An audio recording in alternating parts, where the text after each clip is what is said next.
Hello and welcome to some more Star Citizen with a Ship Buyer's Guide. We're looking at the Starlancer series of ships, also known as the Super Freelancers, because it's pretty much exactly that, a supersized version of the MISC Freelancer, but specialised into particular categories. The Starlancer series has arrived, a versatile transport chassis built specifically for deep space operations, giving you the dependability you expect from MISC and the flexibility you need in an ever-changing universe. It comes in three flavours. You've got the Starlancer Max, which is the freighter. You've got the Starlancer TAC, which is the combat and sort of dropship variant. And then you've got the Starlancer BLD, which is a base builder. These ships are pretty cool. Okay, they are much more exciting for me than the Freelancer was. They're reasonably large as well, so 83 meters long, 52 meters wide, 16 meters high, so that's basically 27 meters longer than a Mercury Starrunner. It's not Corvette sized,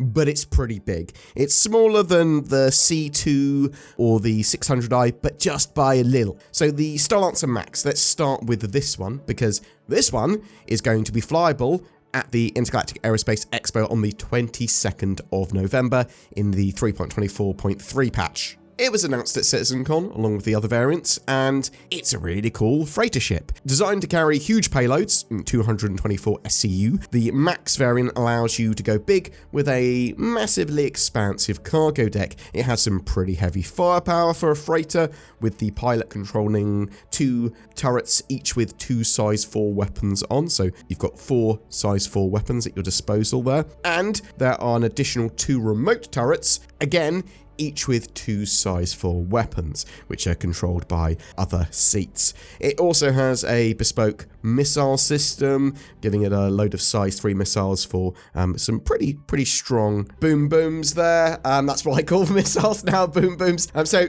it's mostly got size 2 medium components, just single ones. It's got 2 power plants though, and a single size 3 large shield.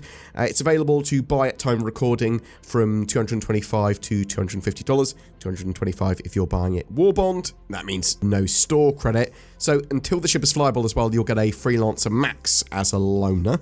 This is really a large ship. It's, yeah, as I said, it's not Corvette sized, but it's getting there. It's sort of medium freight, I suppose. It's very multi-role. It's going to be able to defend itself. It's going to be great for mission running. If you want that cargo hold, it suits up to 4 crew. So you've got your pilot, your co-pilot / gunner, a dedicated gunner, and an engineer running around. Obviously, you could run it with just one person, but then you're severely limited in its operation. And obviously, if it gets damaged, then who's going to repair it? But there's a lot more going on with these Starlancers, and we've got a Q&A for the Starlancer Max, which I want to go over now, because it sort of goes over some other bits that the other Starlancers share, but the Starlancer Max is the premier one, right? It's the one that is coming into the game soonest, and one you're about to get your hands on, and gives you an idea of how the others will feel, because they're pretty similar within that category. So, is the Starlancer Max a bigger version of the Freelancer Max? Calling the Starlancer Max the big brother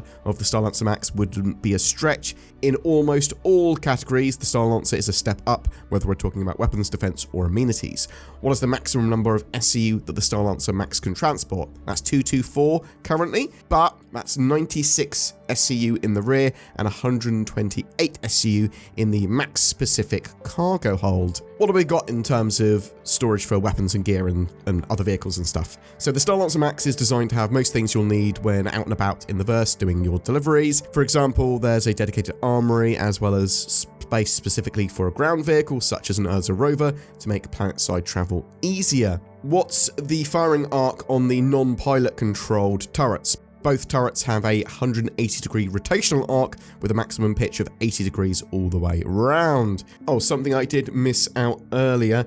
The Starlancer Max, and I believe the other Starlancers, come with 16 size 3 missiles in its bespoke quad launcher Assumedly, it can fire 4 simultaneously. Is there a MFD multifunction display to help with docking and landing such a massive ship? Not yet, though the teams are interested in creating an MFD for landing. What sets the MISC Starlancer Max apart from other cargo haulers? The Starlancer Max falls between the Constellation Taurus and the Hull C. It carries more cargo than the Taurus without having to sacrifice its vehicle storage, though it is less equipped for combat. However, it carries less cargo and is better armed compared to the Hull C. MISC usually likes to draw inspiration from the Xi'an. Does the Starlancer Max offer anything tied to alien tech? The Starlancer looks back at MISC's roots and ships like the Freelancer, so it's taken very little inspiration from Xi'an tech or anything like that this time around. How many players are required to efficiently fly a Starlancer Max?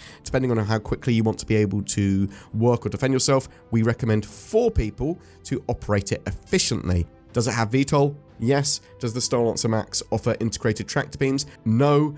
Optimization and speed are everything when it comes to cargo hauling. What are the ship's top speed and range? The Max's top speed is currently 950 meters a second. For the range, its archetype is great for traveling long distances compared to ships of similar sizes. What amenities does the Starlancer Max have? Being the next evolution of the Freelancer, it of course makes improvements to amenities. Each of the 4 crew have their own sleeping quarters and bathroom. They also have a shared commons room and kitchen area, as well as a shared armory towards the front of the ship near the docking collar. So that's actually quite a lot of stuff going on there. There's a little armory, there's a load of rooms for the crew. And that's it for the Starlancer Max, but let's talk about the Starlancer TAC. So this is going to be released in a future patch, probably not the Intergalactic Aerospace Expo, and maybe 4.0, maybe a little bit later. It's designed to take serious threats head on and excel in combat zones. The TAC variant comes factory equipped with an uncompromising defensive loadout. It says defensive, it means offensive. The TAC adds a second shield generator and 2 manually operated size 5 dual mount turrets to the Starlancer's already stout defense package, 2 tier 3 medbeds, and a Fury hangar complete the package. So Fury hangar, that's basically just a small snub hangar. It looks like it upgrades the power plants to having a single size 3 one and a single size 3 cooler as well. This comes at a reduction of SCU, so it's only got 96 SCU rather than the Max's vast SCU quantity that it can carry. The TAC is also great for combat missions and doing stuff like that. You want to do combat? You want to run that sort of mission? You want to do a bit of FPS as well? This is great. This is a drop ship as well. So there are med beds, there are loads of weapons, there's a hangar for snubcraft, there's also 8 jump seats for you to take some Marines along. It expands its crew out to run the ship to 6 because it's got those 2 additional manned turrets. So you've got your pilot, co-pilot gunner, and then 3 dedicated gunners basically, and an engineer, and 8 jump seats for Marines. The ship is available from $295 to $330 based on whether you go War Bond or Store Credit. In the short term, as well, if you buy one of these, you'll get a MISC Freelancer Miss. So I'd assume this will be a Starlancer Max as soon as the Starlancer Max is actually in game. I really like the idea of the TAC. I think that's going to be great for small groups or medium sort of sized groups of players wanting to have a relatively powerful mission running ship, little combat ship, drop ship, loads of stuff that can do, very multi-role. Yeah, very excited to see it in game. We have one last variant, though, that we don't know as much about, the Starlancer BLD, the build. It's a construction vehicle produced by MISC, specifically engineered for the assembly of structures ranging from small to large scales. This vessel is equipped with 2 spacious drone bays featuring launchers, facilitating the efficient initiation of construction activities. Additionally, the build offers internal storage capabilities for all necessary materials needed for the development of your outpost. We know the build is going to be focused on base building. It's got 4 large drones which you can deploy. It's got 2 drone filler stations with 16 SCU worth of capacity each on both sides, allowing for the drones to resupply. It's got 128 SCU of cargo space. It's pretty similar to the Max in other regards, though. Large drones will enable you to build small, medium, and large structures when we actually have base building, and the smaller structures it will be able to build faster, although it was effectively replacing the Galaxy for doing large building initially anyway, the Galaxy will have a module that will enable large base building as well in the future, but we know that the build should be out by Star Citizen 1.0, potentially with the initial stage of base building, which would likely come quite a bit before 1.0 is released. But yeah, that build variant yet to go on sale even yet, so we don't even know its price. It might be something they do for the Intergalactic Aerospace Expo starting the 22nd of November. It might be something they do closer to when base building is actually released. What do you think? Tell me in the comments below. Remember, you do not need to buy any of these ships for real money, even if you desperately want them. You will be able to get these ships in-game with in-game funds. Now, you'll also be able to... they will start appearing in-game around 3 months after their initial flyable release. So when the Max comes out, typically after a 3-month exclusivity window, they'll then be available in in-game shops. Eventually, you'll be able to buy all these in-game and be able to keep them permanently as long as you have them insured or whatever. Once Star Citizen 1.0 is out, there's no more resets, so you can buy the stuff in-game and you'll be able to keep it.